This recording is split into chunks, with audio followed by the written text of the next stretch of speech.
Hey there guys, alright, today we are back with some CGP grade. This time the European Union explained.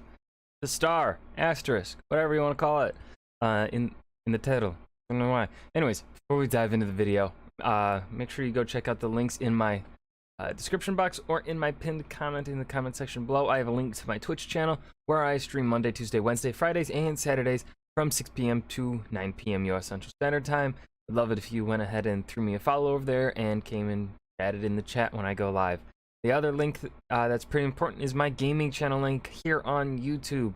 That is just where I'm uploading old stream VODs to. So if you want to catch old VODs that are no longer available on my Twitch channel, they're like 3-hour long videos though, so you know, get a snack or watch them over several days. So got that there. But now the European Union explained, rising after World War II. You know, to be fair, I don't really know. I just realized how little I actually truly know of the European Union as an American. Wouldn't you know, it makes sense. European Union it's good to know, but like, really outside of the EU, you don't really need to understand it that well. Only if you're really going to visit the EU. Hell, if maybe even if only you plan on living there for an extended period of time, do you really need to understand the EU? I think if you're just being a tourist, I don't think you really need to understand it. But let's see if that opinion of mine gets changed during this video.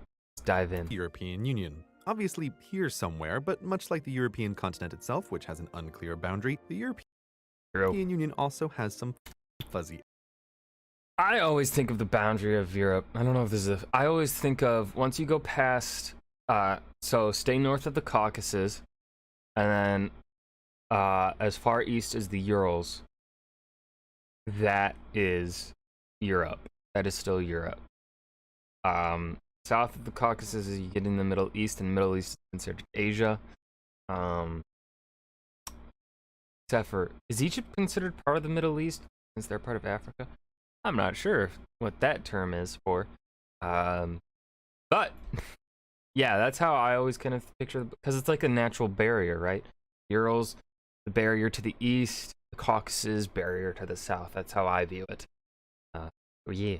Edges to it. To start, the official members of the European Union are, in decreasing order of population, Germany, France, the United Kingdom. Oh, that shows how old this video is. Italy, Spain, Poland, Romania, the Kingdom of the Netherlands, Greece, Belgium. Netherlands is still regarded as Kingdom of the Netherlands? They do have a monarchy. I always forget that Netherlands and Belgium still have a monarchy.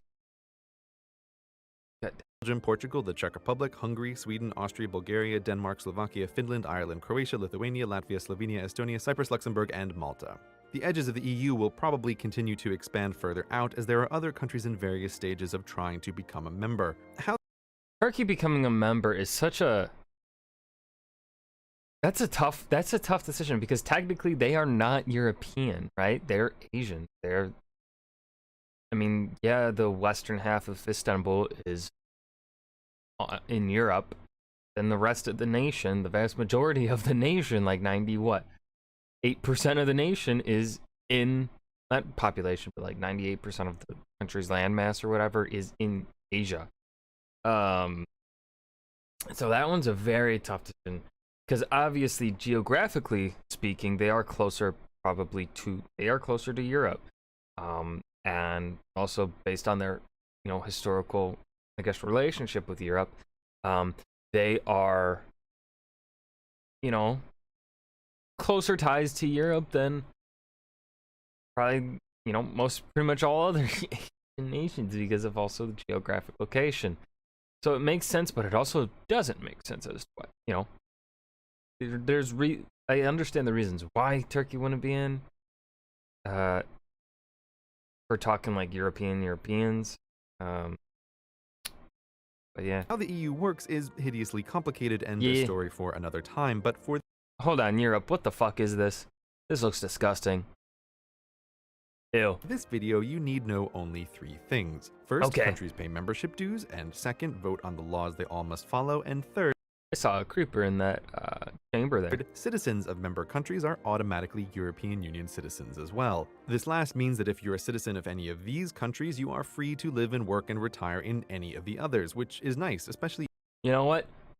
That's the one thing that's amazing about the EU. That benefit right there. If you think your country is too big or too small or too hot or too cold, the European Union gives you options. By the way, did you notice how all three of these statements have asterisks attached to this unhelpful footnote? Well, get used to it. Europe loves asterisks that add exceptions to complicated agreements. These three, for example, point us towards the first bit of border fuzziness with Norway, Iceland, and Little Liechtenstein, none of which are in the European Union, but if you're an EU citizen, you can live in these countries, and Norwegians, Icelanders, or Liechtensteiners can live in yours. Why? In exchange for freedom of movement of people, they have to pay membership fees to the European Union, even though they aren't a part of it, and thus don't get a say in its laws that they still have to follow. This arrangement is the European Economic Area, and it sounds like a terrible deal were it not for that asterisk which grants EEA, but not EU members, a pass on some areas of ignoring your farms, fish, tax, justice, and foreign colonies law, notably farming and fishing, something a country like, say, Iceland might care quite a lot about running themselves. Between the European Union and the European Economic Area, the continent looks mostly covered, with the notable exception of Switzerland, who remains neutral and fiercely independent, except for her participation in the Schengen area. If you're from a country that keeps her borders extremely clean and or well patrolled, the Schengen area is a bit mind-blowing because it's an agreement between countries to take a meh approach to borders. In the Schengen area, international boundaries look like this. No border officers or passport checks of any kind. You can walk from Lisbon to Tallinn without identification or the need to answer the question business or pleasure. For Switzerland, being part of Schengen but not part of the European Union means that non-Swiss can check in anytime they like, but they can never stay. This kumbaya approach to borders isn't appreciated by everyone in the EU, most loudly the United Kingdom and Ireland, who argue that islands are different. Thus, to get onto these fair isles, you'll need a passport and a good reason. Britannia's reluctance to get fully involved with the EU brings us to the next topic, money. The European Union has its own fancy currency, the euro, used by the majority but not all of the European Union members. This economic union is called the Eurozone, and to join, a country must first reach certain financial goals. Inflation less than 1.5% higher than the average of the lowest members. Debt to GDP ratio less than 60%. Government deficit less than 3%. Holy shit. And lying about reaching those goals is certainly not something anyone would do. Oh, Greece. Most of the non-Eurozone members, when they meet the goals, will ditch their local currency in favor of the euro, but three of them, Denmark, Sweden, and of course the United Kingdom, have asterisks attached to the euro section of the treaty, giving them a permanent opt-out. And weirdly, four tiny European countries, Andorra, San Marino, Monaco, and Vatican City, have an asterisk giving them the exact reverse, the right to print and use euros as their money, despite not being in the European Union at all. Europe, what the fuck? So that's the big picture. There's the EU, which makes all the rules, the Eurozone inside of it with a common currency, the European Economic Area outside of it where people can move freely, and the selective Schengen for countries that think borders just aren't worth the hassle. As you can see, there's some strange overlap with these borders, but we're not done talking about complications by a long shot. Once again, because empire. So Portugal and Spain have islands from their colonial days that they've never parted with. These are the Madeira and Canary Islands off the coast of Africa and the Azores well into the Atlantic. Because these islands are Spanish and Portuguese, they're part of the European Union as well. Adding a few islands to the EU's borders isn't a big deal until you consider France, the queen of not letting go. She still holds on to a France, you got a problem. Bunch of islands in the Caribbean, Reunion off the coast of Madagascar, and French Guiana in South America. They still have Guyana? I thought that was its own nation by now. Oh, fuck. As far as France is concerned, these are France too, which single-handedly extends the edge-to-edge distance of the European Union across a third of the Earth's circumference. Oh my God. Collectively, these bits of France, Spain, and Portugal are called the outermost regions, and they're the result of the simple answer to empire: just keep it.